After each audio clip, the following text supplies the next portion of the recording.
There is a sound a human being makes in the moment before they stop being human. It's not a scream, it's not a plea, it's not even a language. It's slower. It's something deep inside the body, fully scraping the surface, like the first crack in ice announcing that something underneath is waking up. Tonight that sound was rising from a man kneeling in the center of a forgotten courtyard, in a city so ancient its name has dissolved from every map on earth. The moon above him was thin as a blade. The wind hissed between stone pillars, carved with gods that no one worships anymore. Torches guttered in the darkness, illuminating priests arranged in a tight circle around the man. Their faces were hidden beneath hoods, but their movements were sharp, controlled, almost ritualistic. In front of the kneeling man sat an obsidian bowl filled with steaming blood. There is nothing symbolic about it, nothing ceremonial. It is exactly what it looks like, fresh, warm, metallic, still carrying the heat of life that it was stolen from. The man's eyes, once brown, once human, flick up toward the bowl. He had not eaten in days. His fingernails have grown into curved hooks. His lips cracked. He twitches, not like someone cold or afraid, but like someone fighting a tremor deep inside their bones. One of the priests stepped forward, his voice barely above the wind. "Drink," he whispers, "and let the human die." The man's breathing becomes violent. His chest shakes. His shoulders jerk. He tries to speak, but what comes out is not speech at all. It is a low, guttural moan, so animalistic that even the torches seem to recoil from it. The priest steps back. The circle tightens. The man lowers his head to the bowl. His shadow warps on the stone. Something happens beneath his skin. Not a physical change, not a magical one, but something in his presence shifts. Something in the air thickens, and something ancient stirs. When he rises from the bowl, he is still a man in shape, but every person watching him knows he is no longer human, not in the ways that matter. This moment, this forgotten ritual, buried in the earliest myth humanity ever recorded, is the first werewolf story. Today, we think of the werewolf as a creature of the full moon, a monster of claws and teeth, a curse passed by a bite. But the real werewolf, the one born in the world's oldest civilizations, began as something far more terrifying. Not a monster lurking in the woods, but a man who lost his humanity because the world took it from him. Long before humans wrote stories, long before priests carved symbols into clay, long before kingdoms rose and fell, there was fear. Fear was the first storyteller. Fear was the first teacher. Fear was the first map that taught earlier humans where not to walk.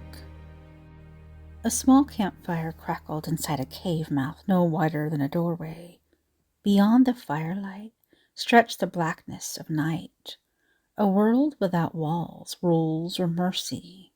Families sat huddled around the flames, their backs to the stone, their faces turned toward the darkness as if waiting for something to move within it.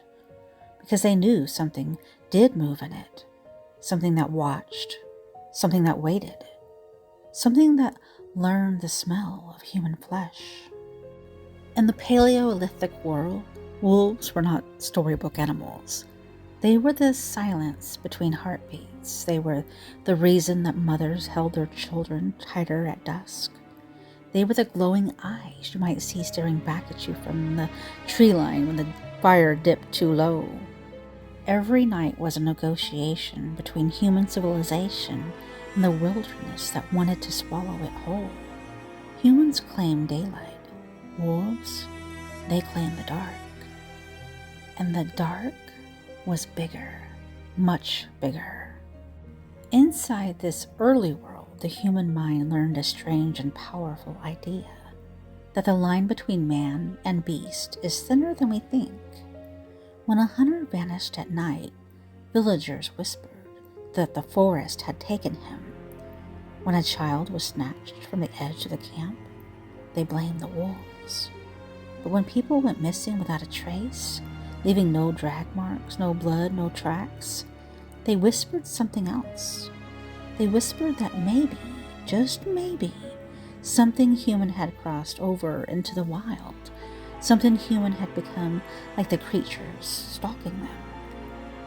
Something human had slipped past that candle-thin line and vanished into the wolf's world. And once a person crossed it, could they ever come back? This question, the fear that a man could become the very thing hunting his people, is older than writing, older than civilization, older than religion. It crawled out of the firelight with our species. It lived in the spaces where the unknown watched from the dark. This is why wolves became the animal attached to human transformation. Not bears, or not lions, not snakes. Wolves. Because wolves were organized. Wolves worked in teams. Wolves hunted in silence. Wolves learned you.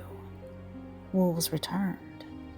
And wolves were close enough to humans in behavior, in social structure, and intelligence that people began wondering if the barrier between the two were as absolute as it seemed. A wolf was the wilderness with a mind. A man becoming a wolf was the wilderness taking one of our own. Which brings us to the first true chapter of the werewolf's existence.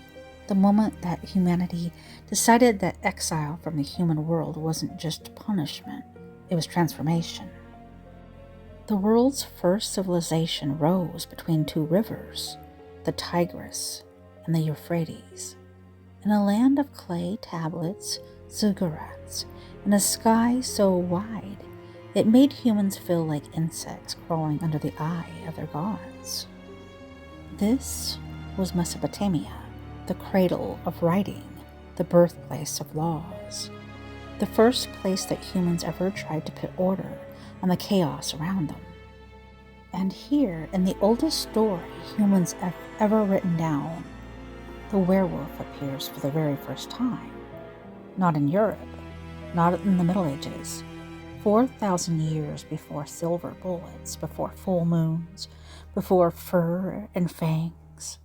The first werewolf was born in the Epic of Gilgamesh.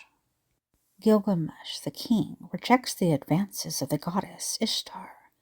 He does not simply refuse her, he humiliates her by listing every lover that she ever destroyed. And buried in that list is a sentence that has survived longer than entire empires. You turned your lover, the shepherd, into a wolf, and his own dogs drove him away. It is only one line, but it is the oldest reference to a human transformed into a wolf in written history. And it is nothing like the werewolf that we know today. There's no transformation scene, no monster, no moon, no curse that changes the body. Instead, the transformation is social. To the Mesopotamians, being turned into a wolf meant losing the fabric that held your humanity together. Wolves were the wilderness incarnate, scavengers that stalked the outskirts of cities, stealing livestock, prowling graveyards, lurking in the silent bowls of the night. A man who became a werewolf became someone that the world no longer recognized as human. His family rejected him. His dogs attacked him. His community saw him as a threat. He became untouchable. He became wild. He became a creature to be driven away. Now we see a shepherd standing alone on a vast plain, the wind whipping his hair, his own hounds snarling as if they no longer know him. That's the image Mesopotamia gave us. The earliest werewolf wasn't a monster of mythology. He was a man whose identity had been dissolved by exile. Exile in the ancient world meant death from another angle. A person cast out from their city lost their home, their language, their name, their protection, their humanity. They wandered among animals and scavengers. They slept in dust. They lived like ghosts. When Mesopotamia said someone had been made a wolf, what they meant was, you no longer belong to us. You are no longer part of the human world. This is the seed of the werewolf myth, not a curse of teeth and fur, but a curse of losing your place among people. And there is something disturbingly modern about that idea. The earliest werewolf tells us that what makes us human is not our shape, it's our belonging. And when that belonging is taken away, when a person is isolated, shunned, outcast, something inside them can twist, something can break, and something human can be lost. This ancient shepherd was the first man to cross that invisible line, the first man to walk out of civilization and into myth, the first man whose humanity vanished into the wilderness. And he was only the beginning. The next chapter of the werewolf story would not just exile a man, it would transform him.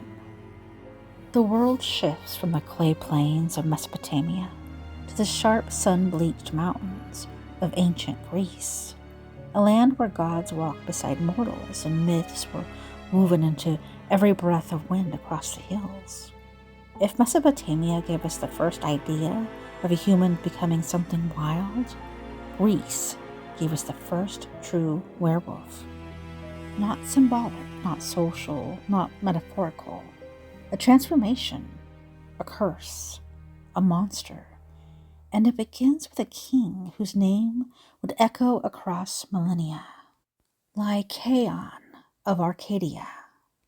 And now we head to a crumbling palace lit with oil lamps, a long banquet table, and a smell beneath the incense, thick, metallic, wrong.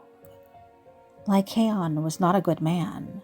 The old stories said he was a tyrant, cruel and cunning, a king who believed he was smarter than the gods, so he devised a test. He slaughtered a child, some versions say his own son, and mixed the flesh into a feast prepared for Zeus himself. He wanted to see if Zeus, king of gods, could tell the difference. He wanted to mock a god. He wanted to prove that he could deceive the divine. Zeus did not finish the meal. In an instant, the room exploded with fury, lightning tearing through the ceiling, flames erupting across the table, servants fleeing. Lycaon stumbled back as the floor shook beneath him. Then, silence.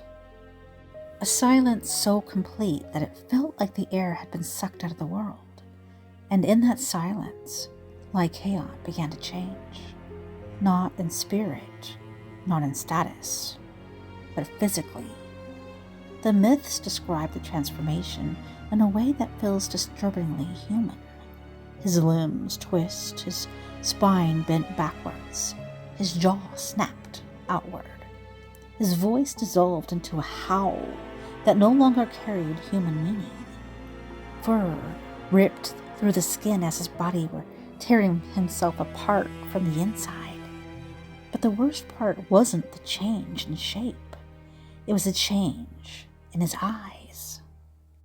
The Greeks said he retained the same hatred, the same cruelty, the same appetite. The curse didn't replace the man with the beast. It revealed the beast inside the man. This is the moment the werewolf became a creature, not a metaphor, a monster born from sin, a punishment carved into flesh, a human reduced to the animal that their actions had already made them. And this myth changed everything. It birthed the idea that a A person could transform, a curse could alter the body, evil inside a human could manifest physically, and humanity could be stripped away until only hunger remained.